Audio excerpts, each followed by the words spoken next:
Pernah kepikiran nggak sih, apa yang bikin sebuah kota itu punya jiwa? Nah, hari ini kita bakal jalan-jalan ke Pematang Siantar, sebuah kota yang super istimewa di Sumatera Utara.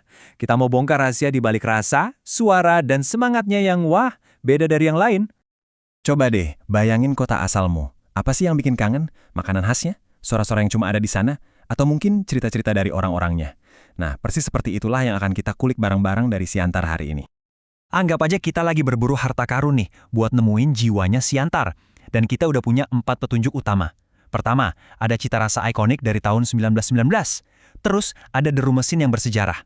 Ketiga, warisan dari seorang raja yang nggak mau nyerah. Dan terakhir, monumen-monumen keyakinan yang mecahin rekor. Oke, siap? Kita mulai petualangannya.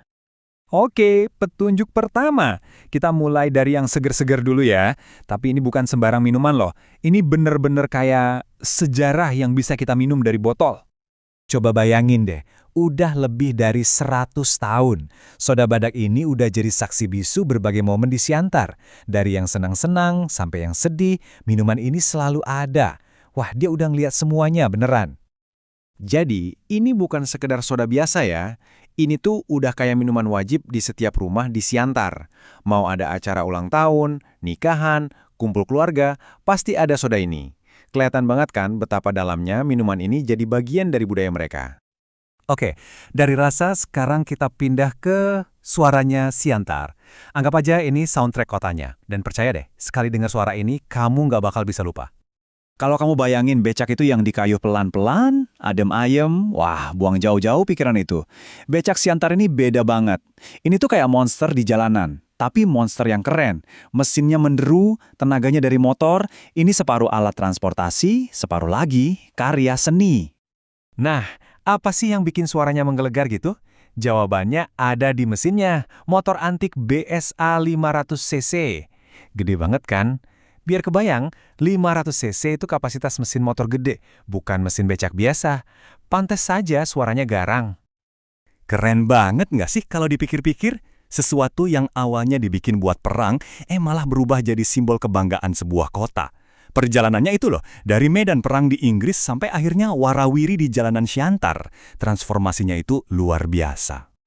Jadi, ini bukan cuma soal transportasi buat keliling kota ya, ini udah soal identitas. Kalau kamu dengar suara becak BSA yang menderu, itu sama aja kayak kamu lagi dengerin detak jantungnya kota Siantar.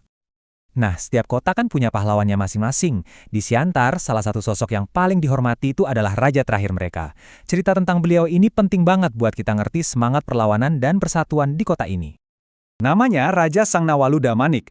Beliau ini pemimpin yang teguh banget sama prinsipnya. Jadi, waktu berhadapan sama penjajah Belanda, dia lebih milih membela rakyatnya. Biarpun resikonya dia harus kehilangan kebebasan. Nah, semangat perlawanan kayak gini nih yang katanya masih terasa di Siantar sampai sekarang. Dan keyakinan raja soal persatuan itu bukan cuma jadi cerita sejarah loh, tapi benar-benar dijadiin moto kotanya, Sapang Ngambai Manok Tokhitei. Artinya itu kira-kira bergotong royong untuk mencapai tujuan yang mulia. Ini jadi pengingat buat semua warga Siantar bahwa mereka bakal lebih kuat kalau bareng-bareng. Terus gimana sih wujud semangat persatuan dari zaman dulu itu di Siantar yang sekarang? Kamu bisa lihat dari cara orang-orang dengan keyakinan yang beda-beda hidup rukun berdampingan. Gak heran kalau Siantar sering disebut sebagai salah satu kota paling toleran di Indonesia. Lihat deh, ini bukti nyatanya. Ada masjid raya, ada vihara Avalokiteswara, ada gereja GKPS, ada gereja HKBP, lokasinya itu deketan banget. Masjid, gereja, vihara yang berdiri saling berdekatan, ini bukan kebetulan loh. Ini tuh kayak pernyataan yang kuat banget tentang harmoni di Siantar. Tapi, toleransi di Siantar itu nggak cuma ditunjukin lewat hal-hal yang diam-diam aja. Justru sebaliknya, mereka menunjukkannya dengan cara yang, wah, megah banget. Sampai-sampai mecahin rekor loh.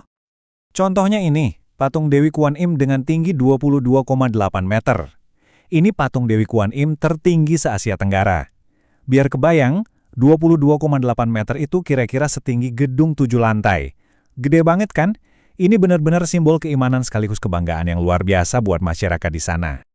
Dan kayaknya satu monumen pemecah rekor aja belum cukup buat Siantar. Mereka bikin satu lagi. Lihat nih, pohon Natal setinggi 39,5 meter.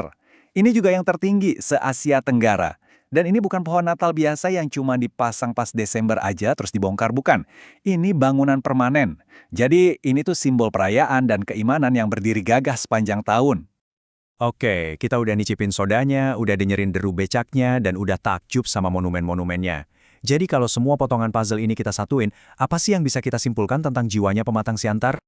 Ternyata, jiwa Siantar itu bukan cuma satu hal, tapi kayak mozaik yang tersusun dari banyak cerita. Ada desisnya soda badak yang legendaris, ada deru becak BSA yang jadi kebanggaan, ada gemas semangat perlawanan dari sang raja, dan ada simbol-simbol toleransi yang megah. Semua ini, kalau digabungin, jadi satu cerita yang bikin Siantar jadi kota yang unik banget. Cerita dari Siantar ini emang keren banget ya. Tapi hey, setiap kota itu pasti punya ceritanya sendiri-sendiri loh, termasuk kota kamu. Jadi sekarang giliran kamu. Coba deh keluar dan cari tahu, harta karun apa sih yang tersembunyi di kotamu? Apa rasanya? Apa suaranya? Dan cerita apa yang bikin kotamu punya jiwa?